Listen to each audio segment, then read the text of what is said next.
nggak usah pakai. Nah gitu. Terus saya beli sate Padang. Saya suka sate Padang karena saya tahu bumbunya. Saya bilang sama abangnya, bang, kalau bikin satenya, ini daging udah matang belum? Udah. Kalau itu gak usah dibakar. Kenapa gak usah dibakar? Karena saya agak suuzon sama tempat pembakaran itu. Itu banget kan? Gak gratis ya, udah itu udah dikukus dapat, cemplungin aja ke kuah itu. Saya makan ke kopra itu sama sate 30 tusuk. Wih banyak banget, masih cumi. Aman saya. Jadi yang saya makan pun aman.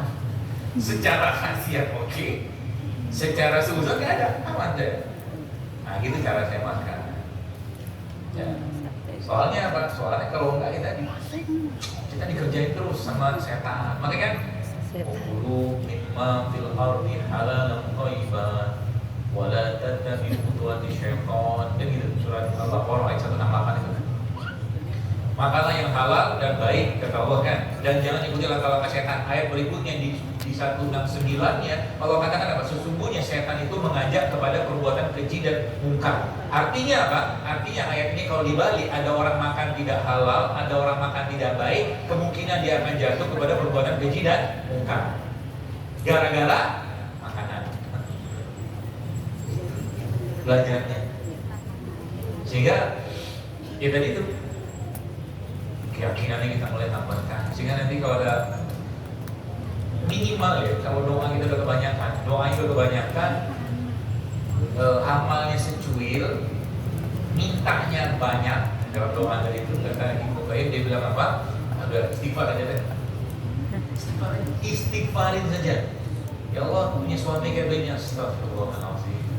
Ya Allah punya istri kayak begini, astagfirullah. Udah, segini aja.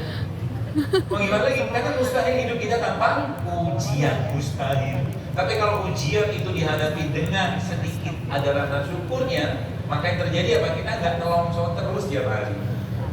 Nggak nelongso terus.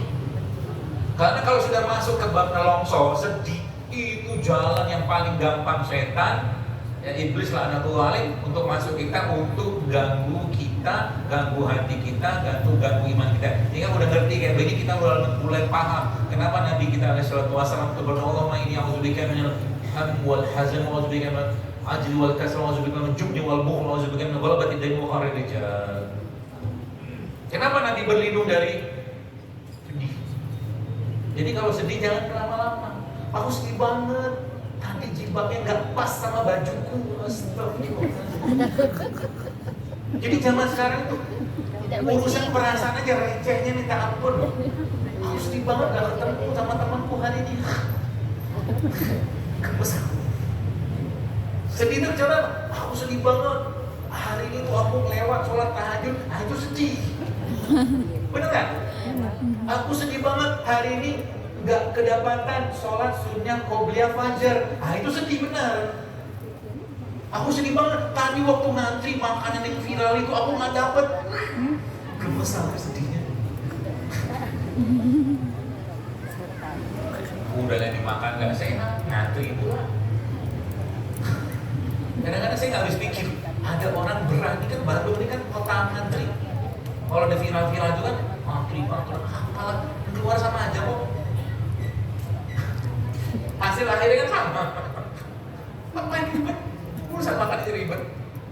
Ya, nggak ada ini ya makan itu, nggak ada itu makan itu, nggak ada itu makan itu, nggak ada apa-apa, puasa udah selesai.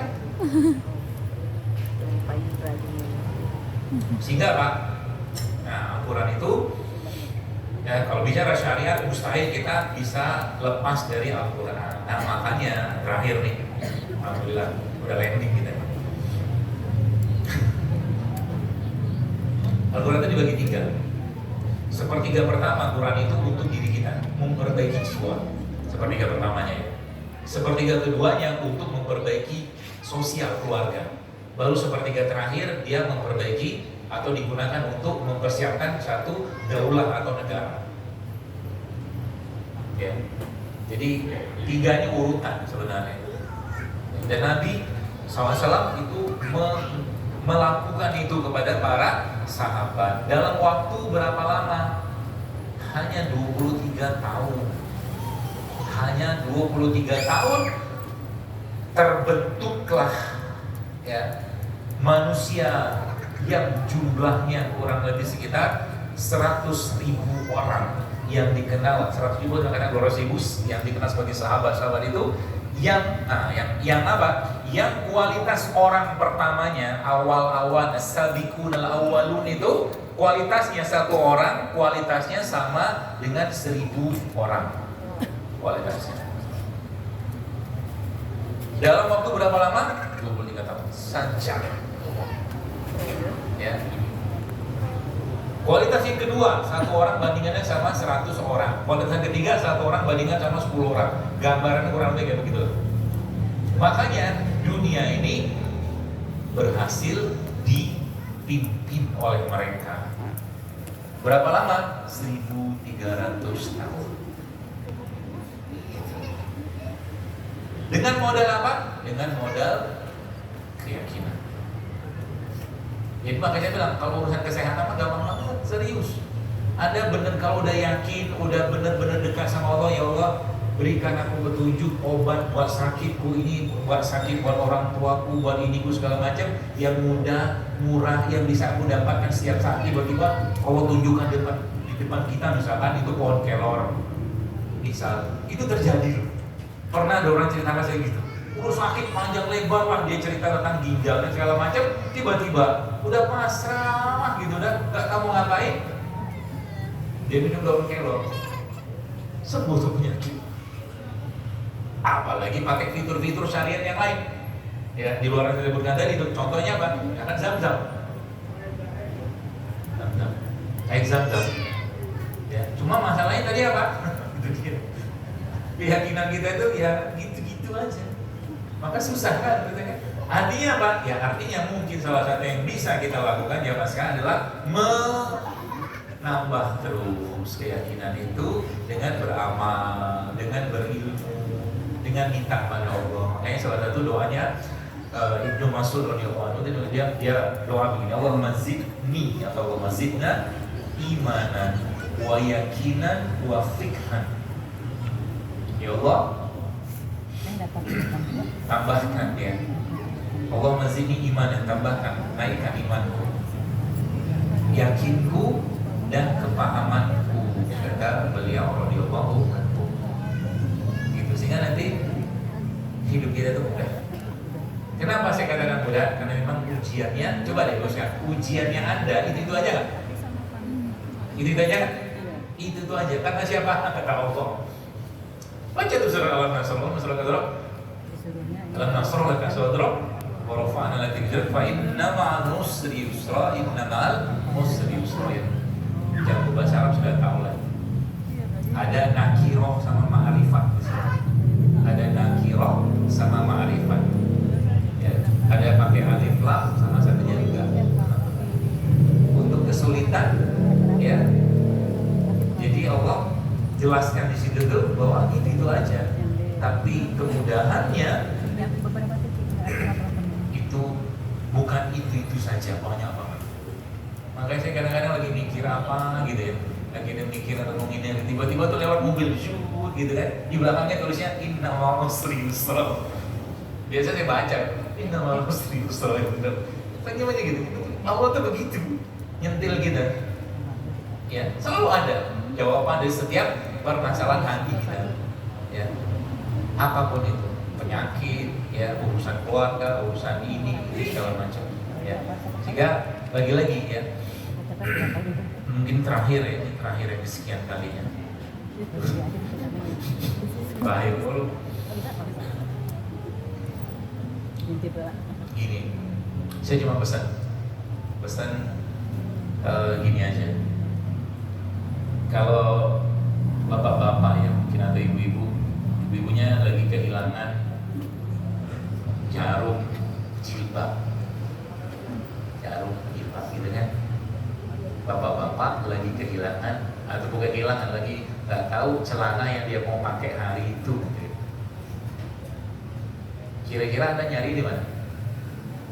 Ya nanya kan, tanya sama ini itu, selama di rumah, Mbak ada siapa? Tahu tadi jarum favoritku lah, jarum favorit. Itu di mana gitu kan? Bapak ada nanya nih, celana favorit itu di mana gitu kan? Itu kan kita kan, lihat Umar itu, ini masya Allah. Kalau aku kehilangan jarumku di dalam jerami, gitu, maka aku akan mencarinya atau mencari di mana jarum itu dengan membaca Al-Quran. Nyambung nggak? Nyambung. Tapi yang ngomong itu siapa? Umar.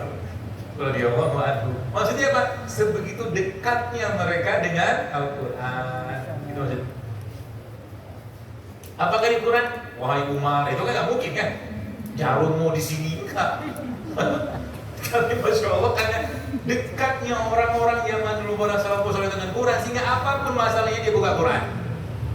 Yang akan terbuka pertama kali itu apa? Hati. Gitu. Makanya orang yang beriman, berilmu, pasti reaksinya ketika menghadapi sesuatu bukan reaktif, tapi proaktif. Tenang aja. Ya. Jadi satu hari itu, terakhir, beneran terakhir.